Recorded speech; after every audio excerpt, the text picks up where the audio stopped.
ایک ایسے عظیم گناہ کے بارے میں تذکرہ کروں گا جسے لوگوں نے بہت معمولی سمجھ لیا ہے، جبکہ وہ ایک نہایت ہی سنگین جرم ہے، گناہ کبیرہ ہے۔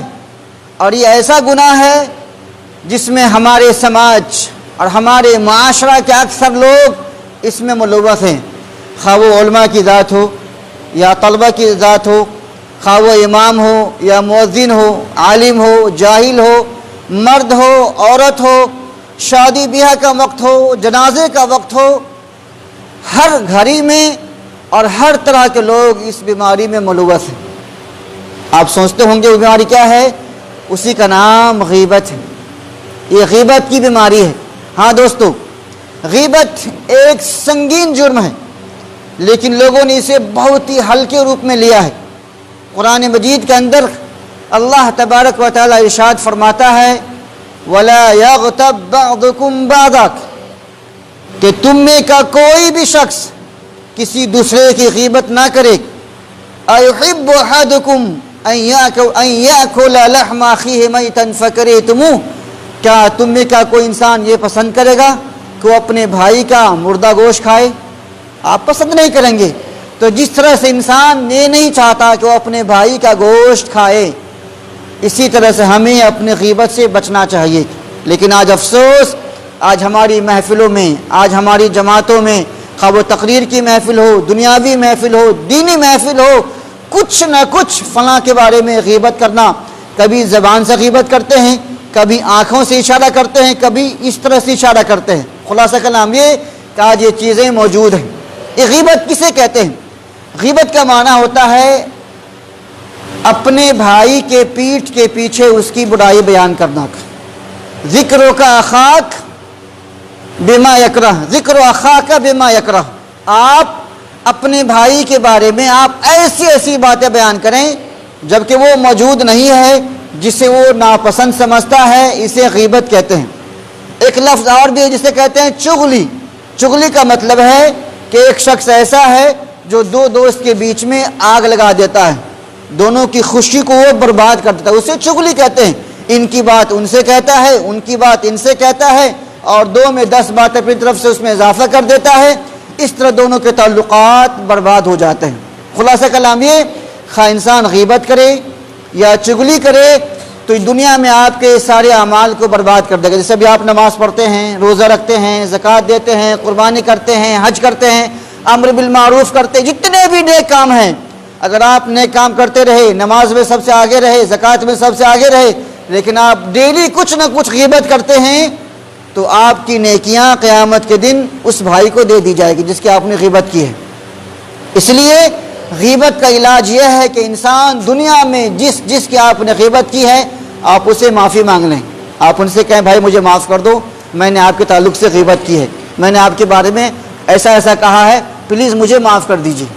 اگر وہ دنیا میں معاف کر دیتا ہے، اگر وہ اسے حلال کر دیتا ہے تو کوئی بات نہیں، اگر معاف نہیں کرتا ہے تو کل قیامت کے دن آپ کے جتنے بھی نیک اعمال ہیں ان کو دے دیا جائے گا۔ اس کی کیا دلیل ہے؟ حدیث میں آتا ہے، نبی صلی اللہ علیہ وسلم پوچھتے ہیں اتدرون من المفلس، کہ میرے صحابیوں کیا تمہیں معلوم ہے کہ مفلس کون ہے؟ تو صحابہ نے کہا مفلس کا مطلب ہے جس کے پاس پیسہ نہ ہو، روپیہ نہ ہو، دولت نہ ہو۔ تو کہا کہ غریب لوگ وہی مفلس ہیں جس کے پاس کچھ بھی نہیں ہے۔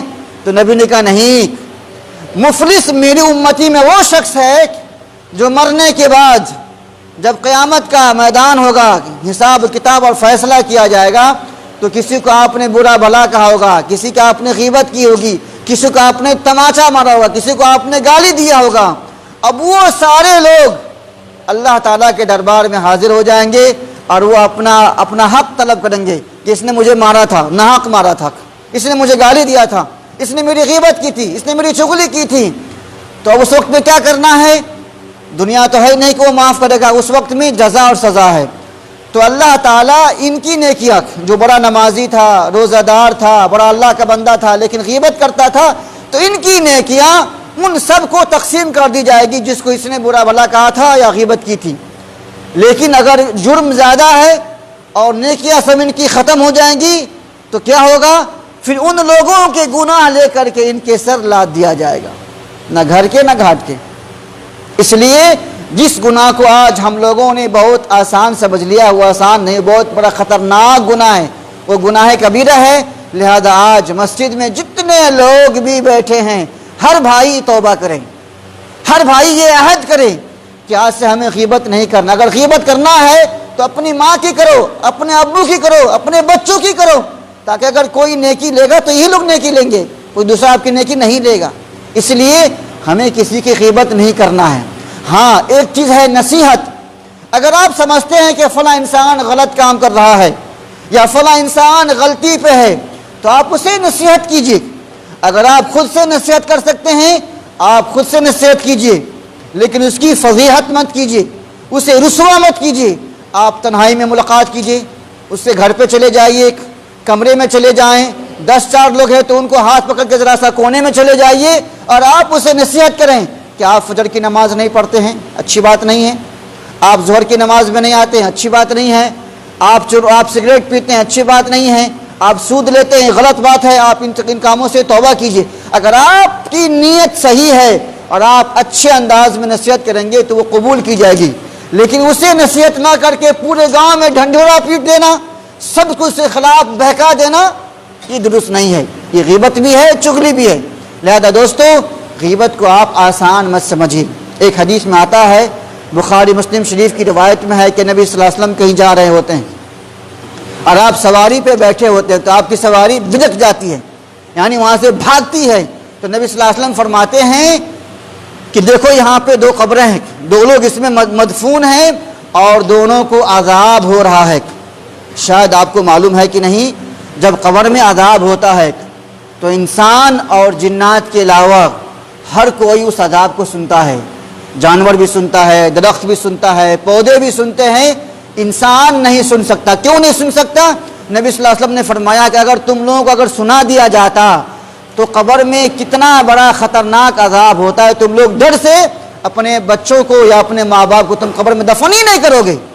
اس خوف سے اللہ تعالیٰ نے انسانوں کے کانوں کو نہیں سناتا، جناتوں کو نہیں سناتا، لیکن انسان جنات کے علاوہ جتنی مخلوق ہے دنیا کے اندر، ساری چیزیں قبر میں جو تکلیفیں ہوتی ہے سب لوگ سنتے ہیں۔ اور نبی صلی اللہ علیہ وسلم اللہ کے نبی تھے، اللہ کے خاص پیغمبر تھے، آسمان سے فرشتے وہی لے کر آتے، تو فرشتے نے کہا کہ یہاں پہ 2 قبر ہے اور دونوں کو عذاب ہو رہا ہے۔ سبب جانتے ہیں کیا سبب تھا؟ 2 سبب۔ آپ نے فرمایا دونوں میں سے ایک وہ انسان ہے جو چغلی کیا کرتا تھا، غیبت کیا کرتا تھا، جی ہاں، اور دوسرا وہ شخص ہے جو پیشاب کے چھینٹوں سے نہیں بچتا تھا۔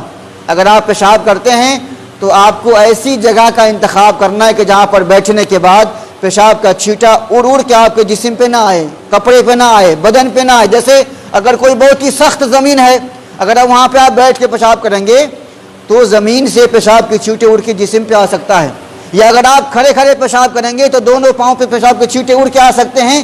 اس لیے ہمیں پیشاب پخانہ کرنے کا طریقہ بھی نبی صلی اللہ علیہ وسلم نے ہمیں سکھایا ہے۔ لہذا دوستو ایک شخص غیبت کرتا تھا اور دوسرا انسان چغلی کرتا تھا، پیشاب کے چھینٹوں سے نہیں بچتا تھا۔